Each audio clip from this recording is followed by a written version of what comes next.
Good morning. Thank you so very much for joining us on Sunrise on Salt Television. My name is Amaka Izuchukwu, and it's a very beautiful morning with all that is happening around the country and even in our own very state. It certainly is an amazing morning to be alive in the land of the living. With me in the studio is Laura Amanze. Good morning. Amaka, the way you just said Laura Amanze, are we fighting this morning? Okay, sorry. So with me in the studio is Laura Amanze. She's... You are not serious. You don't like this one too? Okay, so with me in the studio is Laura Amanze. Which one do you like now? Oh, well, Amaka, it's good to be with you here again. This beautiful Wednesday morning. I think my brain is like... Amaka is getting me confused. Oh. It's Wednesday morning and the weather is so cool. I mean, today is awesome. I really, really love the weather today. Let's hope that before we finish it, will not start raining again and we start complaining. No, but actually, I'm not one of those complaining over the weather when it rains. I mean, yeah, it's just that if you come down with cold, you go, oh my God. Anyways, it's good to have you here. Amaka, your hairstyle is giving. This is your hairstyle today. It's all right. You can see her trying to shine on, baby. All right. Thank you very much. You know, sometimes I think we just need to find a way to spice things up. It doesn't necessarily have to cost an arm and a leg. Whatever it is you have, just try and do things a little bit differently to get different results instead of doing exactly the same thing every time, expecting a different result. Right? I've packed all the hairstyles I know with my dreads, and you don't like. I don't know what to do anymore. I don't know what to do anymore. All right, it's good to be here at this beautiful Wednesday morning here on Salt of the Nation, Abakaliki in Ebonyi State. Good to have you there. How has your week been? Mine has been awesome. And of course, today we're going to be looking at the newspaper review, and with Amaka Izuchukwu, she's going to be telling us all what is happening. But before then, we'll also be looking at what is actually trending in Ebonyi State. Of course, Ebonyi is also in Nigeria, and a lot is happening. And our Sugaba Sunday, the comrade himself, who went to Gombe State and drank all the fura de nono and came back and is telling me that he went to do azumi. So, and I'm wondering, when he azumi ne kaiden Allah. So you tell us the kind of azumi you went to Gombe State, because I saw you catching phone with all those Fulani girls that were just dancing and shaking their waists. I saw you. I saw you. So it's going to be, we are going to be looking at the things that are happening in Ebonyi State together before we go on for our news. All right, when we come back from that, we'll continue. Exactly. Thank you, Laura. Because now we are actually supposed to be bringing you a talking point part of the program where we'll get to break down hepatitis, and just keep your fingers crossed. Hopefully, that program will still come your way as we look forward to having our guest for that program join us anytime soon. But then over the weekend, we saw this news that made rounds that. His Excellency, the Executive Governor of Ebonyi State, Right Honorable Francis Ogbonnamefero, has directed that the underlisted government functionaries proceed on 1 month working suspension without salary. Now, what that means is these people are going to be working, right, but are not going to be paid for the 1 month under working suspension, right? And then a whole lot of names were listed. We had 25 commissioners suspended, and 14 SSAs, 24 SAs, and 22 permanent secretaries. Now, someone says that is the whole cabinet. Some people say, so if we have all these people suspended, who can't remain?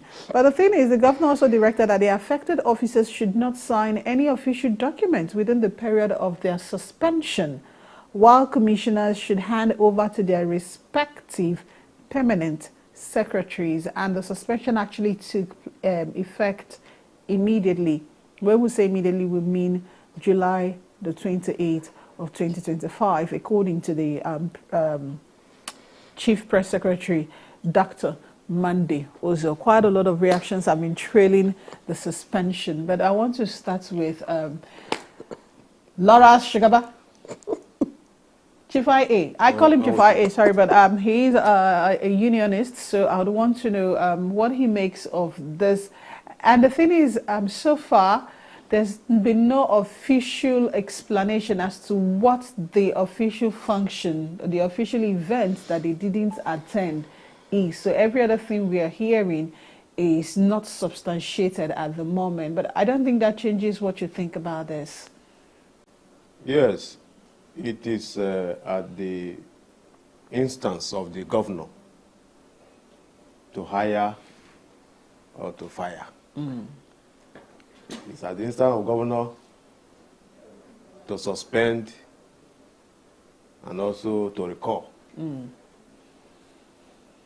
There are certain caveats in our constitution that are not explicit. Like when they say someone is found wanting, it's not defined. So I believe the ESCO must have an information portal where directive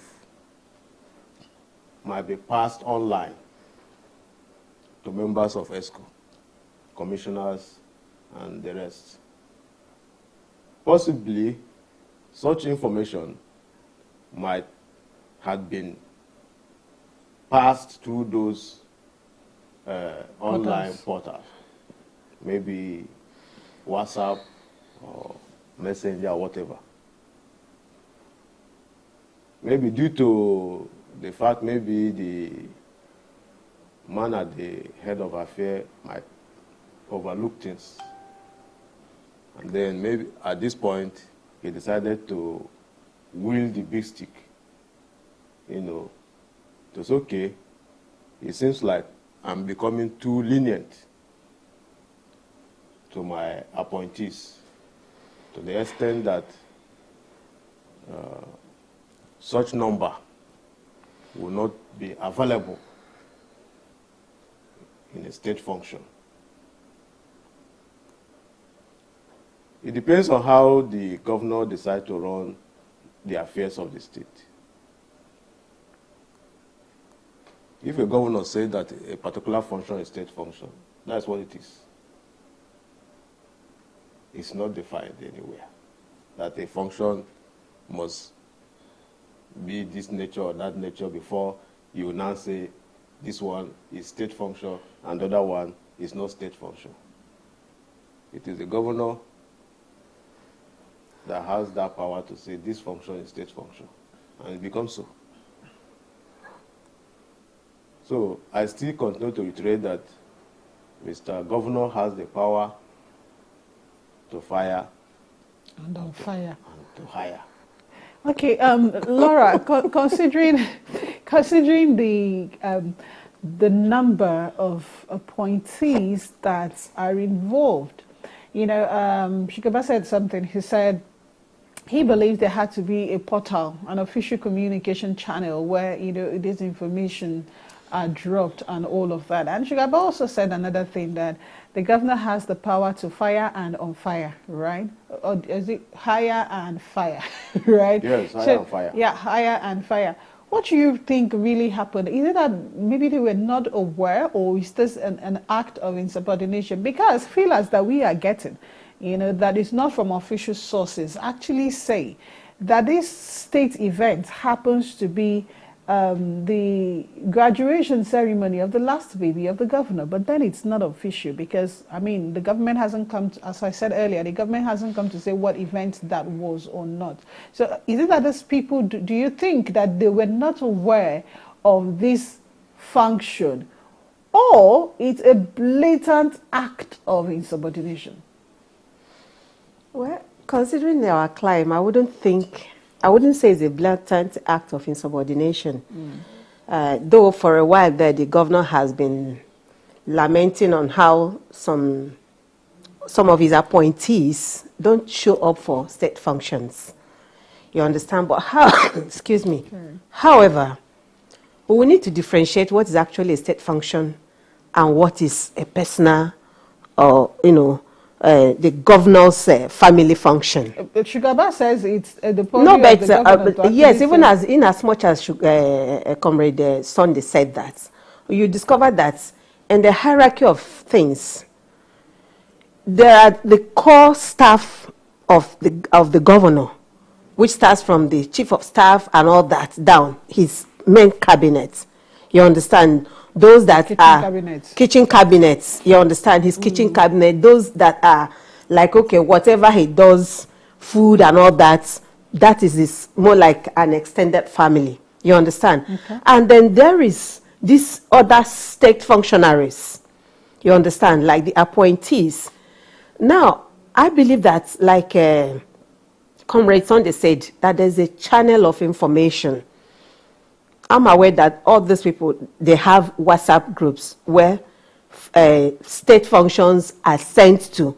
If anything is going to happen, that line of channel of communication is followed to communicate to people or those appointees that this and this was going to happen.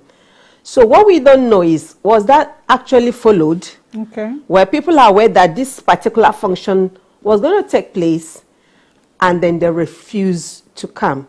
So if that was not followed, then you can now start saying, okay, maybe it was an insubordination.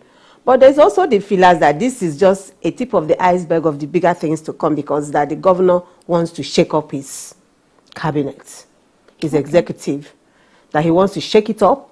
And this is just like a preamble to a bigger thing that will happen, based on the fact that a lot of the so-called appointees are not even functioning the way they should. You understand? It's been there in the public domain. A lot of the commissioners, a lot of the SAs, a lot of the SSAs, they are not doing what they're supposed to do.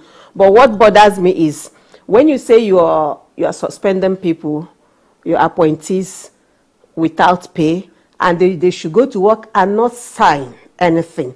I don't know how that will play out. And then you say the commissioners should hand over to permanent secretaries, yeah?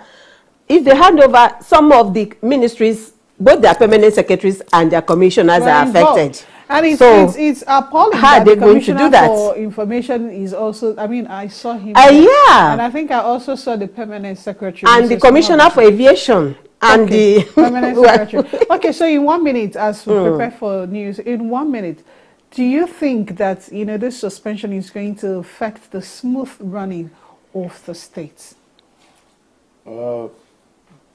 Just for a while. It could affect just for a while. But don't forget that the Constitution empowered the governor to appoint commissioners. They are just like helping hand. The only commissioner recognized by the Constitution is the Attorney General, Commissioner for Justice. And he's also affected. Yes. He's not number one on the list. He's number one commissioner. Yeah, but he's not number one on the list.